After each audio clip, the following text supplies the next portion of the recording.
Je suis guide holistique et coach également et j'ai reçu la transmission chamanique des chamans amérindiens via Alberto Villoldo et Don Pasquale. Et puis je me suis spécialisée également sur les rites Munaiki qui sont plutôt transmis par Marcela Lobos. Ce qui m'intéresse de partager avec vous, c'est cette notion de karma dharma qui en soi n'a rien des chamans amérindiens, mais comme tout se recoupe, c'est ça qui est passionnant. Le plus important, c'est de savoir de comment créer les ponts entre les karmas et le dharma, mais on va aller beaucoup plus loin finalement entre le monde céleste et le monde terrien, entre, je dirais, les freins actuels et ces élans internes que l'on peut avoir. Donc les freins, c'est les frustrations, et les élans, c'est ce désir d'aller plus loin, de croire qu'on peut faire des choses aussi qui sont plus belles que ce qu'on fait actuellement dans la vie de tous les jours. Et donc le but finalement, c'est de se libérer de ces peurs, de ces blessures, et de pouvoir du coup passer à l'action avec beaucoup plus de facilité. De ne pas être obligé de toujours avoir des guérisons qui se font les unes après les autres et qui sont un peu laborieuses. L'idée aussi, ça va être d'ajuster ses croyances, les injonctions, les convictions, les conditionnements aussi. Voilà, de créer une réalité qui soit beaucoup plus inspirante, magique, belle et puis sur mesure aussi à chacun finalement. Là, je m'adresse à des personnes qui ont ce désir d'être dans l'action. Toute la dynamique sur laquelle je porte un accent vraiment précis, c'est de passer à l'action. Je vais essayer de faire en sorte de vraiment apporter des solutions dans l'action, dans l'expérience, pour que ça donne plus de sens à ce que vous vivez au quotidien, pour que ça puisse résonner avec ce qui se passe aujourd'hui. Donc, il y a beaucoup de choses que l'on ressent, qu'on a envie d'incarner, mais il y a une pollution intérieure, des contraintes aussi qui font qu'on n'arrive pas à passer à l'action. Le but, c'est de se connecter à ce grand tout, le céleste, pour l'incarner dans la terre, le côté terrien et humain. Pourquoi j'en suis venue là, en fait, que je me suis rendu compte qu'il y a ceux qui ont des bons karmas et ceux qui ont des mauvais karmas. Il y a une idée de fatalité, de victimisation. Au contraire, on a cet élan de retrouver quelque chose de plus grand, de plus vaste. Ce qu'on veut, c'est apporter plus d'amour dans notre quotidien, d'évoluer aussi, parce que la vie, c'est l'évolution. Si on n'évolue pas, on se sent en fait flétri, on se sent prisonnier. Le plus vicieux, c'est de se retrouver dans une prison dorée, c'est-à-dire que tout a l'air d'aller très bien, on n'est pas à plaindre, on n'a pas de grands traumas, et pourtant il y a un mal-être considérable dans les choses que l'on fait au quotidien, dans les différents rôles que l'on joue. Pour reprendre la définition de karma, karma, ça veut dire l'action, la loi de cause à effet. C'est-à-dire que chaque action suppose qu'il y a donc une réaction qui va être derrière.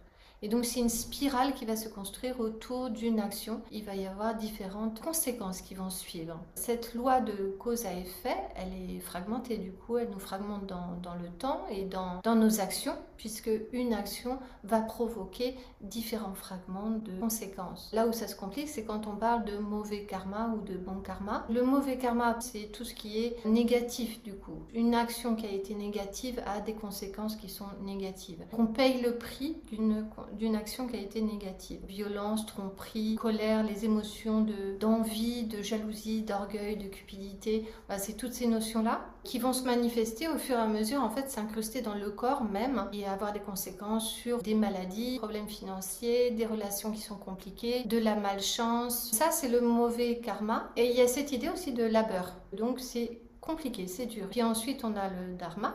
Donc le dharma, lui, ça va être plutôt la loi de l'univers. En sanskrit, ça veut dire la loi. La loi de l'univers avec ses mouvements cycliques, réguliers. C'est la loi du cosmos. On est dans le monde de la paix, de la beauté, de la sérénité, du bonheur, de la mission de vie, à l'humilité, à la grâce, hein, tout ce qui est très éthérique aussi. Quand on est sur le dharma, évidemment, tout se passe magnifiquement bien et le challenge, c'est de pouvoir sur Terre vivre son dharma. Du coup, d'être dans sa vraie mission de vie avec ses talents naturels que l'on partage dans sa vie professionnelle aussi. Et donc c'est là où ça commence à devenir un petit peu ambigu comme situation, c'est que dans Dharma, on met une pression à vouloir, je dirais, réaliser sa mission de vie. Et tout ce qui est le karma, on pense, va empêcher justement cette mission de vie. Donc on va voir comment justement créer le pont entre ces deux univers,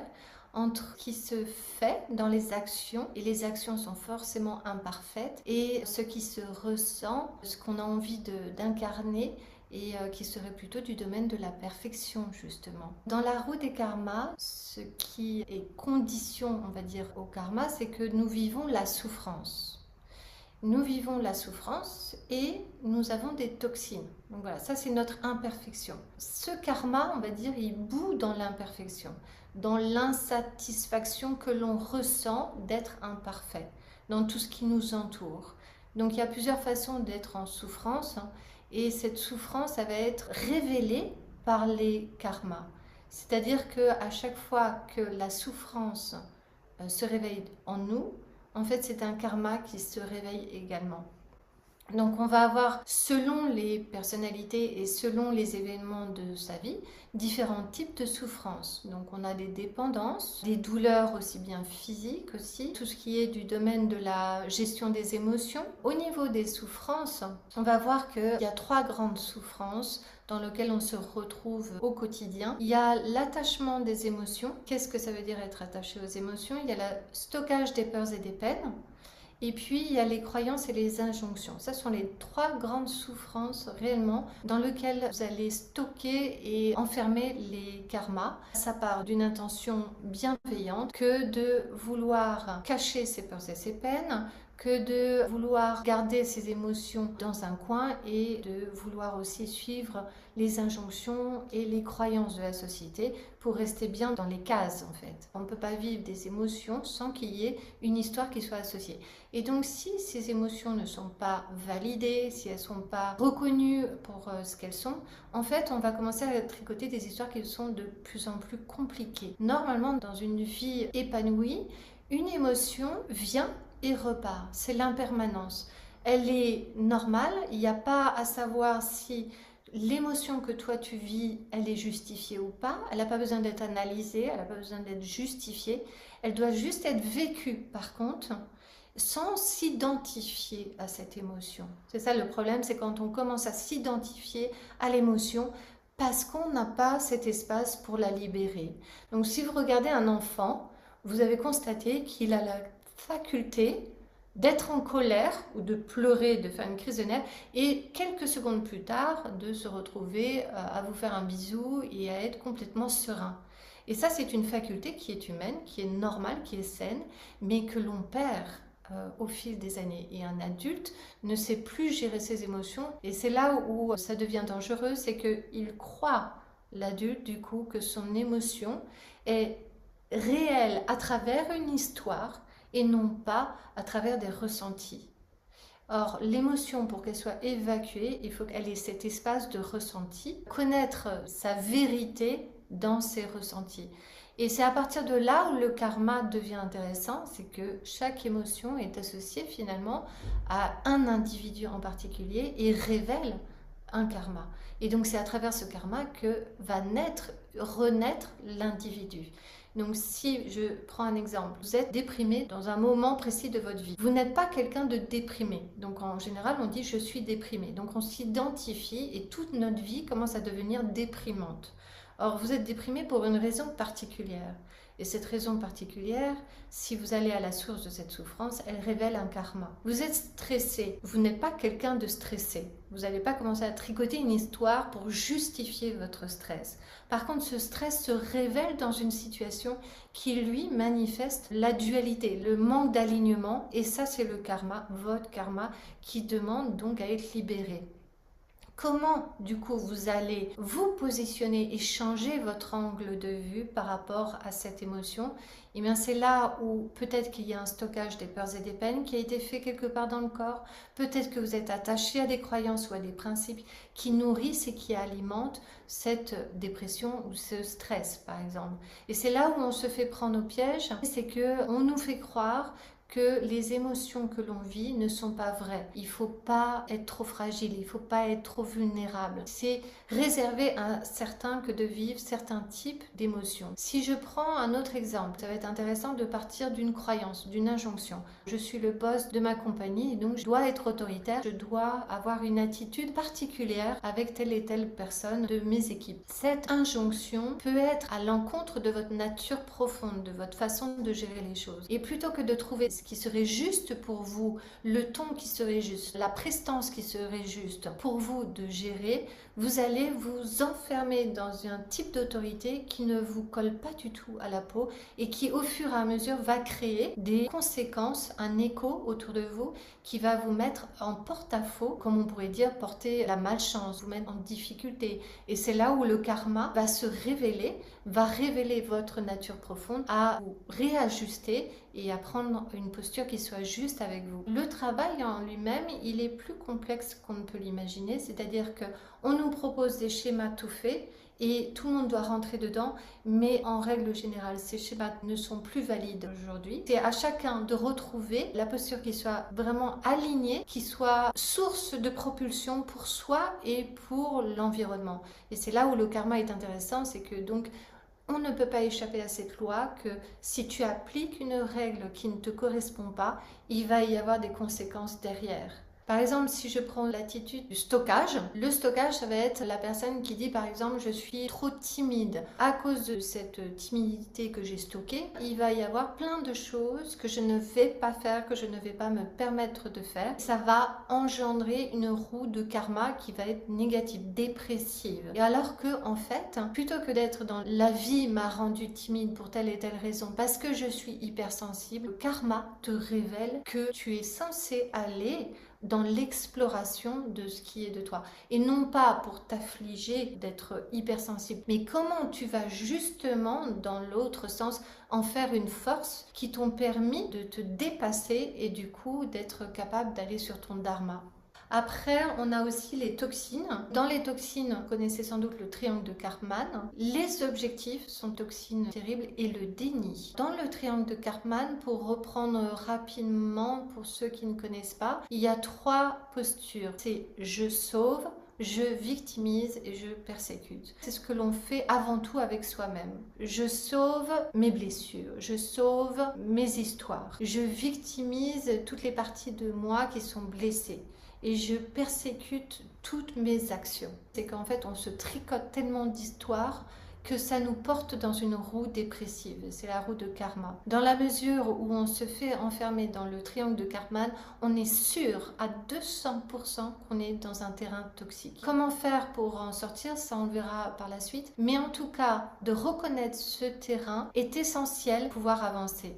À partir de quel moment vous êtes en train d'essayer de vous sauver pour vous donner des excuses, de vous mettre des conditions pour faire les choses, pour vous saboter. Donc je vais revenir sur les objectifs sont source de toxines, c'est-à-dire que dans le karma, dit bon, il faut que je guérisse, enfin que je sorte d'attitudes répétitives. On va se donner cet objectif et puis on va aussi de par la pression sociale, avoir besoin constamment d'avoir des objectifs précis pour son business, pour sa vie, pour son année. Dans les objectifs, c'est là où c'est toxique, on est attaché au résultat parce qu'on perd le sens des choses. En fait, on perd le sens même du karma, du pourquoi le karma est là. Il est là pour nous faire être et pas pour nous faire faire les choses. On va tourner en rond, se diviser encore plus. Et puis, il y a le déni. C'est quelque chose qui est extrêmement vicieux parce qu'on ne le voit pas dans la mesure où souvent on n'a pas le temps de le voir. C'est-à-dire que le déni du temps à cause et sous prétexte de ne pas avoir le temps, à partir du moment où on a dit je n'ai pas le temps, alors quelqu'un de super busy, qui a plein de responsabilités et on est en plein dans le déni. Le déni aussi, c'est se dire je penserai à moi plus tard. Je suis toujours à la disposition des autres et qu'on essaye de tout faire bien pour tout le monde dans le fait d'être à la disposition des autres, donc je m'oublie. Voilà, tout ça, ça dévie complètement de la roue de dharma, de ce que le karma nous dit, parce que lui, le karma, il passe son temps à nous dire et non, c'est pas là qu'il faut aller, et non, c'est à la source que tu dois aller. Regarde bien, ne dénie pas. Et ensuite, on a la roue de dharma. Donc la roue de dharma, c'est celle qui mène à l'arrêt des souffrances, on va dire, et qui libère. C'est le chemin de la libération. Et ce chemin, en fait, il est là pour passer à l'action. Ça rejoint dans la roue de la médecine l'archétype de l'aigle, passer dans le monde concret. Donc on a une vision qui devient concrète. On a une pensée qui est consciente, on a une parole qui a de la valeur, on a des actions qui sont justes, on a une profession qui est alignée. Ça, c'est de la pratique qui permet de vivre une guérison dans le corps, une guérison dans les émotions, qui permet d'éveiller les énergies, de se mettre toujours en protection. Il y a deux grands axes, c'est le voyage héroïque et la voie de la paix et du paradis. Comment faire pour rentrer dans son voyage héroïque, en dehors de tout ce qui peut se passer dans la vie, des événements et des relations? Comment reprendre cette responsabilité de créer son voyage héroïque? Alors là, le karma a toute sa place, parce que l'héros de sa vie, c'est celui qui va œuvrer avec ses karmas. Comment faire pour tenir ce voyage, avoir l'haleine, pour toujours avoir le cœur à, c'est d'être au service de sa paix et de son paradis. Pas qu'on vous fiche la paix, d'être au service de votre propre paix. Et là, alors, il y a tout qui tourne dans l'autre sens. En fait, la roue de Dharma, elle vous emporte dans une vastitude. Vous vous connectez à bien plus grand, finalement. Les notions de karma vont prendre tout leur sens. Dans le voyage héroïque, eh bien, déjà, il y a la notion de l'indépendance affective, de l'auto-guérison et de l'ancrage. L'indépendance affective, ça ne veut pas dire qu'on est asocial. Le moi avec lui se gère et se connaît suffisamment pour qu'il soit juste et bien placé avec l'autre. Du coup, ce moi avec l'autre étant bien placé, avec la communauté, la tribu qui vous entoure, finalement va nous apprendre à être de mieux en mieux avec le monde. Ça, c'est la roue de la médecine qui inspire beaucoup d'humanité. Toute l'humanité a des multi-karmas. Et en arrivant sur la Terre, chacun va prendre son lot de karma qui appartient à l'humanité. C'est le moi de l'humain qui est en nous. C'est pas une identité réellement, c'est une humanité. Ça apporte beaucoup d'amour plutôt que de désamour. Nous sommes tous vecteurs de ce que l'autre fait. L'indépendance affective, c'est aussi l'auto-guérison. Donc l'auto-guérison de chacun de prendre sa responsabilité. On s'en remet beaucoup aux thérapeutes, mais même entre les mains d'un thérapeute, nous sommes capables de nous auto-guérir. L'autre est un récipient qui nous accueille pour nous permettre d'évoluer, mais il n'est pas responsable de notre guérison. C'est à chacun de reprendre cette responsabilité. Il y a la notion d'ancrage, mais dans ancrage, ça veut dire que notre énergie de vie vient s'ancrer dans le corps. On veut surtout pas s'enraciner sur des croyances, sur des pensées, sur des émotions. Au contraire, on veut être très léger, muet facilement, mais en ayant de plus en plus de son énergie de vie. Et ça, c'est grâce au karma qu'on peut l'avoir. Il nous révèle où il y a un manque d'énergie, où il est important que nous œuvrions pour nous-mêmes. L'ancrage en lui-même, c'est la capacité à aller dans le monde d'en haut, dans la lumière, mais à proportion égale d'aller dans le monde d'en bas, dans le monde de l'obscurité. Pour soi, pour son arbre généalogique, pour son genre, mais aussi pour donc l'humain que nous sommes. Comment aussi mettre en place ce voyage héroïque? Donc il y a le triangle d'or qui nous libère, il y a les perspectives plutôt que des objectifs, et puis il y a la transparence plutôt que le déni. Le triangle d'or, ça consiste à se permettre, donc je permets à l'autre et je permets à la vie de se manifester dans ma relation, dans mes émotions, dans toutes mes peurs et dans toutes mes blessures. Si je me permets, alors je vais me préserver, c'est-à-dire je suis capable de garder le pouvoir sur tout ce qui est important, c'est-à-dire que je ne donne pas le pouvoir à l'autre. Dans la vie de tous les jours, beaucoup de jeux de pouvoir, on donne le pouvoir aux autres, on prend le pouvoir. Donc ça, c'est important dans ce triangle d'or de se permettre et de permettre à l'autre d'être autonome. Ensuite, de préserver soi, son espace sacré, c'est-à-dire que j'ai pas besoin d'assumer aussi les imperfections de mes enfants. Je veux dire, on assume que les autres seront imparfaits. Et je préserve donc l'humain aussi. Et puis du coup, tout le monde peut s'exprimer. Tout le monde a sa place de guérison. Donc pour revenir à cette idée de perspective, dans le fait qu'on considère que les karmas ne sont pas une punition, mais plutôt une loi naturelle à passer à l'action, à multiplier les expériences, eh bien on s'autorise déjà à l'échec. On s'autorise à ne pas atteindre des objectifs, mais à toujours aller en évolution vers un mieux-être, vers sa paix. Et ça, c'est important parce que du coup, ça veut dire qu'on est synchronisé avec les karmas. C'est ce que nous propose la vie est exactement la vie et non pas à l'encontre de ce qu'on avait prévu dans ses objectifs. On considère que la vie est une contrainte à nos objectifs. Elle nous met des obstacles en fait. Que ce soit parce qu'on a des enfants qui ont des soucis à un moment ou à un autre, parce que le conjoint ne nous suit pas. Enfin, il va y avoir toujours des prétextes à ce qu'on soit frustré frustrés sur le résultat de nos objectifs. Or, c'est une incohérence puisque en fait, c'est la vie qui nous propose ce qu'on est censé vivre. C'est là où la notion de mauvais karma n'a plus de sens. Il y a juste que des expériences à vivre et de se positionner le mieux possible dans ces expériences. Alors, le troisième point, c'est la transparence. Et en général, dans notre vie telle qu'on nous la propose, il ne faut pas qu'on fasse trop de bruit, c'est-à-dire invisible, il faut être neutre. Et en fait, cette notion de transparence que nous propose la roue de la médecine des chamans Kéros, c'est que on veut dire qu'il n'y a plus de densité, donc on est de plus en plus aligné avec nos karmas et prêt à les dissoudre au fur et à mesure qu'ils se présentent. Dans le fait d'être dans la transparence, c'est-à-dire l'honnêteté, la sincérité avec soi, et pas dans le déni. Le déni va créer de la densité, par exemple, des résultats créés de la densité, alors que la perspective ouvre à des champs, à des portails de possibles. Cette idée de transparence permet d'être visible. Aujourd'hui, pour être visible, il faut produire beaucoup de matière. Or, c'est en étant le plus soi, non pas dans le faire, mais dans l'être, que l'on devient de plus en plus visible. Lisible aussi, et puis imprévisible également, c'est-à-dire que c'est la vie qui va nous proposer de nous modifier, de nous ajuster au fur et à mesure.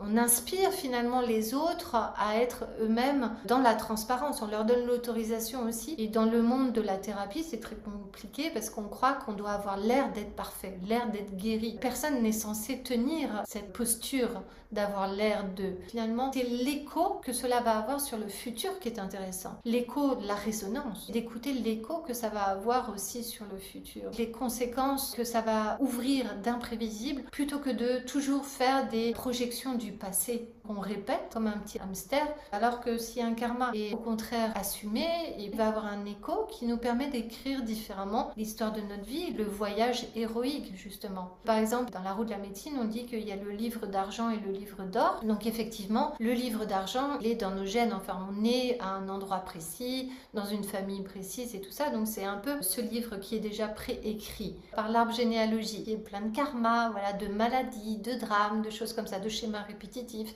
Ce livre, il est préédité en fait. Mais soit on s'en contente, soit on va aussi se pencher sur le livre d'or. Le livre d'or, lui, c'est celui que l'on écrit, le jeu qui est humain, qui se connecte à cette humanité qui est dans cette idée de guérison et d'évolution. Ce livre d'or, il nous connecte plutôt au génome divin. C'est l'idée que le paradis, finalement, le but, c'est de le vivre sur Terre, parce que c'est un paradis, la Terre. Donc, plutôt que de passer sa vie à essayer de récupérer des trophées, de récupérer des résultats, cette roue de Dharma, c'est plutôt de vivre des expériences. Quelle que soit l'expérience, de toutes les façons, c'est là où on retrouve sa mission d'être. L'important, c'est que tu vis, c'est ce que tu ressens. C'est au départ, tu as des émotions, tu as des événements dans ta vie. Qu'est-ce que tu en fais? Comment tu les ressens? Vous avez déjà remarqué que deux personnes peuvent vivre la même expérience et la ressentir de façon totalement différente. Pour l'une, par exemple, ça va générer un trauma, réveiller une blessure, et pour l'autre, ça va rien faire du tout, c'est inodore et incolore.